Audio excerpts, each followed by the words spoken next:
Hello मेरे प्यारे students, क्या हाल चाल। हमें उम्मीद है आप सब स्वस्थ होंगे, मस्त होंगे और आप सबकी तैयारी एकदम शानदार तरीके से चल रही होगी। तो स्वागत है एक बार फिर से बहुत ही शानदार ऑल स्टेट जीएनएम। यदि आप किसी भी स्टेट में हैं और जीएनएम एग्ज़ाम की तैयारी कर रहे हैं तो आपके लिए सेशन शानदार होने वाला है। तो एकदम शानदार तरीके से हम जीएनएम के इंट्रेंस एग्ज़ाम को बेहतरीन तरीके से केमिस्ट्री को आज हम कवर कराने वाले हैं। तो इस नर्सिंग क्लास में समझिए नर्सिंग क्लास ही आपके लिए है, क्योंकि क्या हम केमिस्ट्री पढ़ने वाले हैं किसके लिए, नर्सिंग एग्जाम के लिए। तो हमारा नर्सिंग क्लास होगा।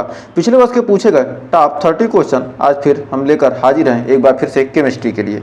फिजिक्स में हमने 2 लेक्चर कंप्लीट कर लिया, तो प्लीज़ प्लेलिस्ट में विजिट करके उसको देख लीजिए। अब आइए केमिस्ट्री की शुरुआत करते हैं एकदम शानदार तरीके से। तो आइए बढ़ते हैं।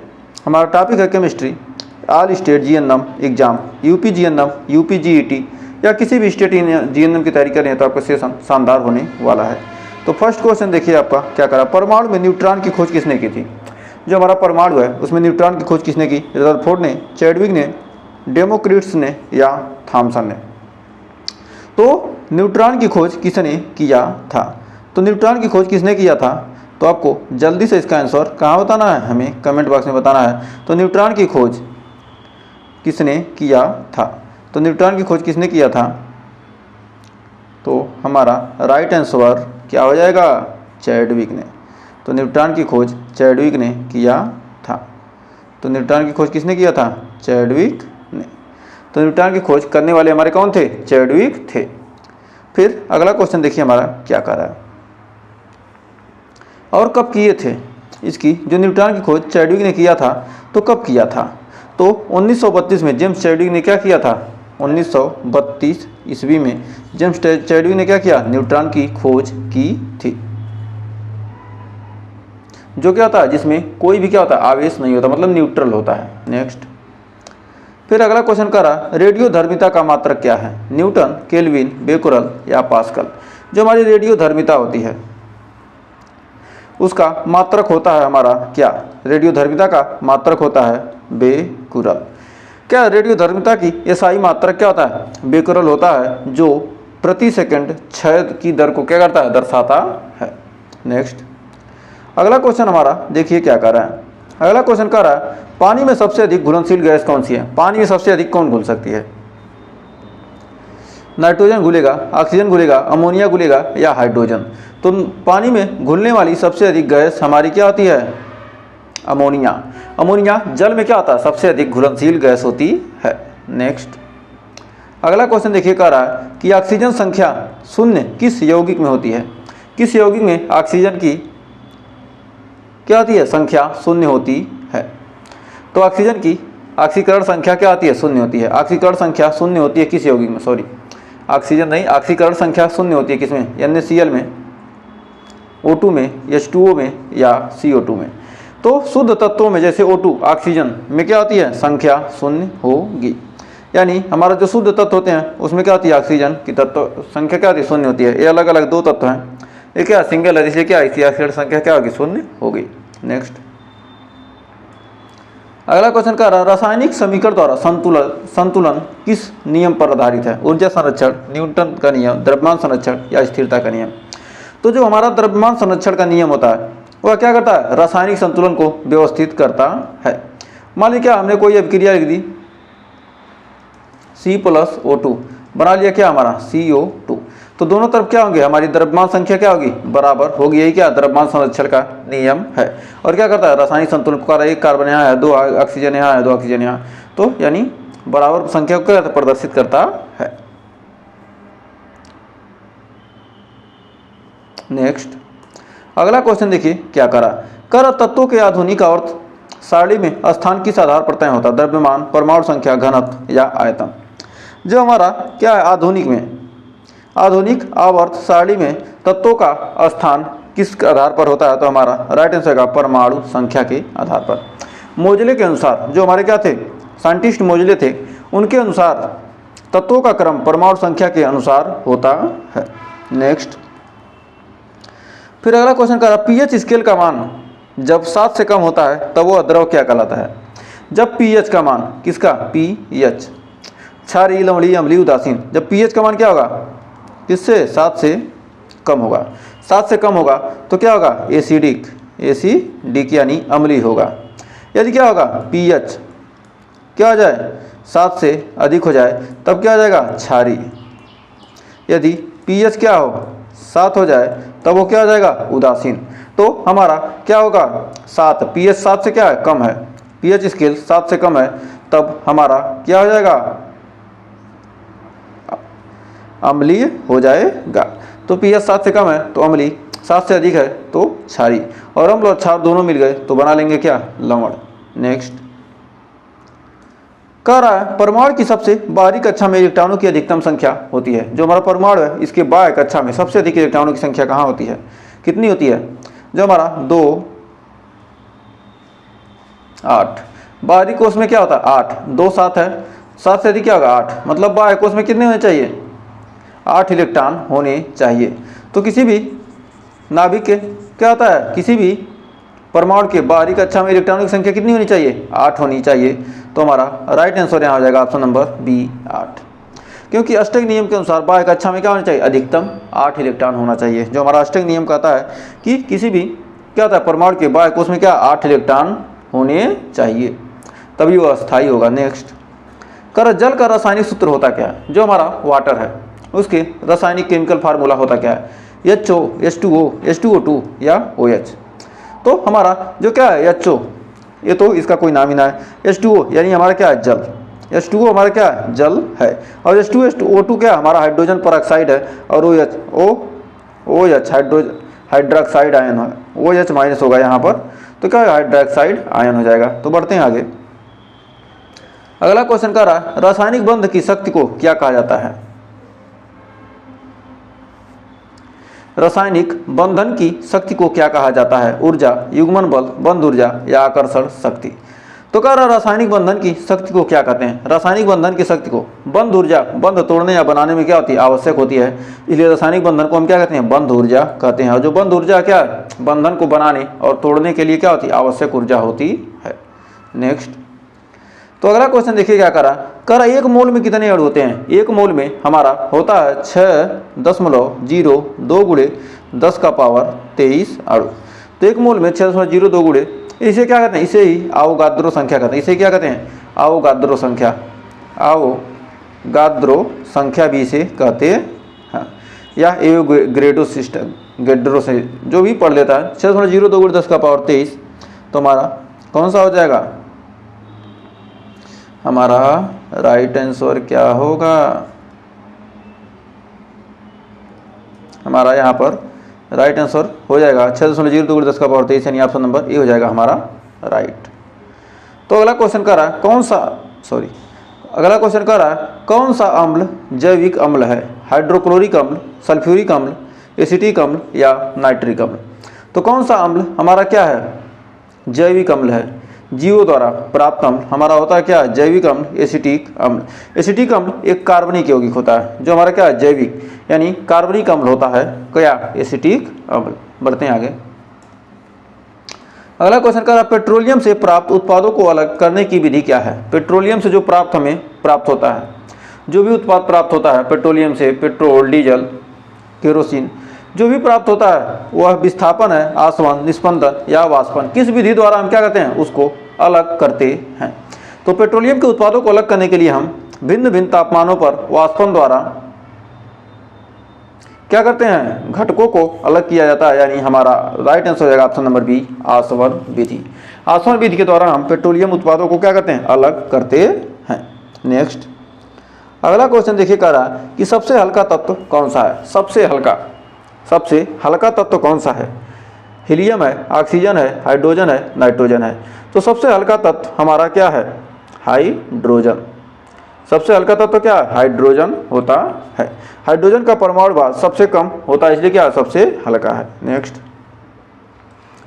करा बेकिंग सोडा का रासायनिक नाम, sodium chloride, sodium hydroxide, sodium carbonate, bicarbonate या कैल्शियम कार्बोनेट। हमारा करा बेकिंग सोडा यानी खाने के सोडा का हमारा रासायनिक सूत्र होता क्या है। तो खाने के सोडा का हमारा होता है sodium bicarbonate. Baking soda sodium bicarbonate, इसे हम लिखते हैं क्या, NaCO3। ये हमारा क्या सोडियम बाइकार्बोनेट का क्या है फार्मूला है। तो ये याद रखिएगा। तो बढ़ते हैं आगे। अगला क्वेश्चन कह रहा है एक सदस्यीय आयन कहलाता है जिसके एक सदस्यीय आयन कहलाएगा द्वि ion, poly atomic, mono atomic या इनमें से कोई नहीं। तो जो एक जिसमें क्या हो एक ही आयन हो वो क्या कहलाएगा, हमारा मोनो एटॉमिक कहलाता है। जैसे हमारा उदाहरण के ले सकते हैं Na+ Cl-, ये सब क्या है, एक परमाणु वाले आयन हैं। ये सब क्या है, एक परमाणु वाले आयन हैं। ये H+ हो जाएगा। ये सब क्या है, एक परमाणु वाले आयन हैं। नेक्स्ट अगला क्वेश्चन कर रहा है किस अभिक्रिया में गर्मी अवशोषित होती है। किस अभिक्रिया में क्या किया जाता है, गर्मी को अवशोषित किया जाता है। अपघटन, विस्थापन, एंडोथर्मिक या एक्सोथर्मिक। तो किस अभिक्रिया में क्या करते हैं, हम गर्मी को अवशोषित करते हैं, तो हमारा हो जाएगा एंडोथर्मिक। एंडोथर्मिक अभिक्रिया क्या करती है, ऊष्मा को लेती है। नेक्स्ट अगला क्वेश्चन देखिए क्या करा किसी गैस का दाब व आयतन किस नियम के अनुसार जुड़ा है। बॉयल का नियम, चार्ल्स का नियम, गैलीलियो का नियम या न्यूटन का नियम। तो हमारा किसी गैस का दाब व आयतन किस नियम के आधार पर जुड़ा है, तो हमारा राइट आंसर हो जाएगा बॉयल के नियम। बॉयल मतलब बॉयल हो रहा है, यानी ताप और क्या है, प्रेस, दाब और आयतन। तो हमारा बॉयल का नियम कहता है P = 1/V। यहाँ पर क्या होना चाहिए, T स्थिर हो, तब ताप स्थिर हो तो P = 1/V हो जाएगा। तो हमें उम्मीद है यहाँ तक आपको कोई डाउट नहीं होगा और सेशन आपको पसंद आ रहा हो। सेशन पसंद आ रहा हो तो जल्दी से सेशन को लाइक शेयर करके चैनल को सब्सक्राइब कर दीजिए। तो बढ़ते हैं आगे। तत्वों के रासायनिक गुण मुख्यतः निर्भर करते हैं द्रव्यमान पर, इलेक्ट्रॉन की व्यवस्था पर, तापमान पर या आयतन पर। जो हमारा तत्वों के रासायनिक गुण हैं मुख्यतः किस पर निर्भर करती है, तो तत्वों के रासायनिक गुण इलेक्ट्रॉन की व्यवस्था, मतलब किस प्रकार इलेक्ट्रॉन व्यवस्थित है, खासकर कौन से इलेक्ट्रॉन, बाह्य इलेक्ट्रॉन पर निर्भर करती है। नेक्स्ट अगला क्वेश्चन कर रहा शुष्क बर्फ क्या है। तो शुष्क बर्फ क्या होता है, जमाया हुआ पानी या बर्फ और नमक या ठोस CO2 या जमी हुई अमोनिया। तो शुष्क बर्फ का मतलब होता क्या है, शुष्क बर्फ का मतलब होता है सॉलिड CO2। ठोस CO2 को ही हम शुष्क बर्फ कहते हैं। शुष्क बर्फ ठोस अवस्था में कार्बन डाइऑक्साइड, जो हमारी ठोस अवस्था में क्या होती है, कार्बन डाइऑक्साइड होती है, उसी को हम क्या कहते हैं, शुष्क बर्फ कहते हैं। नेक्स्ट क्षारीय घोल में लाल लिटमस पेपर का रंग क्या हो जाता है, लाल, नीला, पीला, हरा। तो क्षार नीले लिटमस पेपर को क्या करता है, क्षार लाल लिटमस पेपर को क्या कर देता है, नीला कर देता है। क्षार जो क्या करेगा, लाल लिटमस पेपर को नीला कर देता है। क्षार लाल लिटमस पेपर को नीला कर देता है। नेक्स्ट जल में विद्युत अपघटन से प्राप्त गैसें हाइड्रोजन और ऑक्सीजन, नाइट्रोजन और ऑक्सीजन, हाइड्रोजन और क्लोरीन, ऑक्सीजन और क्लोरीन। तो जल में विद्युत अपघटन से कौन कौन सी गैसें प्राप्त होती हैं। तो हमारा जब क्या होगा, जल में विद्युत अपघटन होगा तो हाइड्रोजन और ऑक्सीजन दो ही तो मिलेंगे, हाइड्रोजन और ऑक्सीजन जल में होते ही हैं। विद्युत प्रवाह से H2 और O2 क्या होते हैं, हमें मिलते हैं। नेक्स्ट कांच का प्रमुख घटक क्या है। कांच का प्रमुख घटक होता है SiO2, NaCl, KNO3 या कैल्शियम कार्बोनेट। तो हमारा जो कांच है, कांच में क्या होता है, सिलिकॉन होता है। सिलिका कांच का मुख्य घटक होता है, यानी SiO2, हमारा SiO2 यानी सिलिकॉन डाइऑक्साइड। नेक्स्ट सबसे अस्थायी गैस कौन सी है। सबसे अस्थायी गैस कौन सी है, तो सबसे अस्थायी गैस कौन सी होती है, हीलियम, ऑक्सीजन, नाइट्रोजन, क्लोरीन। तो सबसे अस्थायी गैस होती कौन सी है, आपको पता ही होगा कि हमारा जो अक्रिय गैस होता है, जो किसी से क्रिया नहीं करता है, यानी हमारा हीलियम क्या है, अस्थायी गैस है। हीलियम अक्रिय गैस है, इसलिए रासायनिक अभिक्रिया में क्या करता है, यह भाग नहीं लेती है, इसलिए इसे हम क्या कहते हैं, अस्थायी गैस कहते हैं। नेक्स्ट द्रवों में विसरण किसका उदाहरण है। जो द्रव है उसमें विसरण किसका उदाहरण है। रासायनिक परिवर्तन, भौतिक परिवर्तन, न्यूट्रॉन, रेडियो धर्मिता। जो हमारे द्रव हैं उसमें विसरण किसका उदाहरण है, तो हमारा विसरण होता है किसका, भौतिक परिवर्तन का। तो द्रव में विसरण किसका उदाहरण है, भौतिक परिवर्तन का। विसरण में कोई नया पदार्थ नहीं बनता है। नेक्स्ट अगला क्वेश्चन किस धातु को चाकू से काटा जा सकता है, लोहा, सोना, पोटेशियम या तांबा। किस धातु को हम क्या कर सकते हैं, चाकू से काट सकते हैं। तो किस धातु को हम चाकू से काट सकते हैं, तो हमारा राइट आंसर रहेगा option number C, potassium. Potassium बहुत मुलायम धातु होती है, इसे हम क्या कर सकते हैं, चाकू से काट सकते हैं। तो बढ़ते हैं आगे।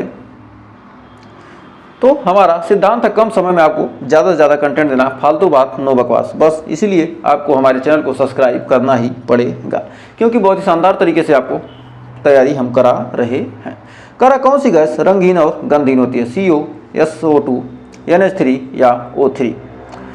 तो कह रहा है कौन सी गैस रंगहीन और गंधहीन होती है। तो रंगहीन गंधहीन कौन सी गैस होती है, तो हमारा ऑप्शन नंबर ए हो जाएगा CO। कार्बन मोनोऑक्साइड रंगहीन है, गंधहीन है और क्या होती है, बहुत ही खतरनाक गैस होती है। ये कब निकलती है, आपको हमें कमेंट में बताना है कि यह गैस कब निकलती है। नेक्स्ट, करा DNA संरचना में कौन सा अम्ल होता है, सल्फ्यूरिक अम्ल, हाइड्रोक्लोरिक, डीऑक्सीराइबोन्यूक्लिक या नाइट्रिक। तो करा DNA संरचना में कौन सा अम्ल होता है। तो DNA संरचना में कौन सा अम्ल होता है, तो हमारा राइट आंसर हो जाएगा डीऑक्सीराइबोन्यूक्लिक। डीऑक्सीराइबोन्यूक्लिक यानी DNA का फुल फॉर्म होता है डी से डीऑक्सीराइबो, एन से न्यूक्लिक, ए से एसिड, डीऑक्सीराइबोन्यूक्लिक एसिड। नेक्स्ट, अब 29वां क्वेश्चन का रहा, किस तत्व में धातु और अधातु दोनों गुण पाए जाते हैं, सल्फर, सिलिकॉन, क्लोरीन, आर्गन। किस तत्व में धातु और अधातु दोनों के गुण पाए जाते हैं, तो हमारा राइट आंसर हो जाएगा सिलिकॉन। सिलिकॉन में क्या होता है, धातु और अधातु दोनों के गुण पाए जाते हैं। यह क्या है, एक सेमीकंडक्टर होता है, इसलिए क्या है, जो सेमीकंडक्टर होते हैं उसमें धातु और अधातु दोनों के गुण पाए जाते हैं। तो बढ़ते हैं आगे और लास्ट क्वेश्चन देखिए क्या कर रहा है। कह जीवों में ऊर्जा का प्रमुख स्रोत क्या है, प्रोटीन, विटामिन, वसा, कार्बोहाइड्रेट। जो हमारे जीव हैं, जीवों में ऊर्जा का प्रमुख स्रोत क्या है। तो जीवों में ऊर्जा का प्रमुख स्रोत होता है कार्बोहाइड्रेट। कार्बोहाइड्रेट से हमें ऊर्जा प्राप्त होती है। कार्बोहाइड्रेट ग्लूकोज में बदल कर क्या करता है, हमें इंस्टेंट एनर्जी देता है, यानी तुरंत ऊर्जा प्रदान करता है। तो हमें उम्मीद है ये 30 क्वेश्चन आपको क्लियर हो गए होंगे। तो 30 में आपने कितने क्वेश्चन के आंसर देने की कोशिश कीजिए, हमें कमेंट में ज़रूर बताइएगा आपके कितने क्वेश्चन सही हुए। और सेशन पसंद आया तो सेशन को लाइक कीजिए, शेयर कीजिए और चैनल को अभी तक सब्सक्राइब नहीं किए तो सब्सक्राइब ज़रूर कर लीजिए, क्योंकि आपके लिए बेहतरीन से बेहतरीन कंटेंट प्रोवाइड कराना हमारा उद्देश्य है। बस आपको ज़्यादा से ज़्यादा हमें सपोर्ट करना है और आपको जिस टॉपिक पर वीडियो चाहिए तुरंत कमेंट कीजिए, आपको जल्दी उस वीडियो टॉपिक पर वीडियो मिल जाएगा। किसी भी चीज़ को लेकर कोई भी डाउट हो कमेंट कीजिए, कोई भी क्वेश्चन में भी डाउट हो तो उसे भी कमेंट जरूर कीजिए, क्योंकि हम आपके हर कमेंट को बारीकी से पढ़ते हैं, देखते हैं और हर कमेंट का जवाब दिया जाता है। तो आज के लिए बस इतना ही, मिलेंगे नेक्स्ट वीडियो में, तब तक के लिए टेक केयर।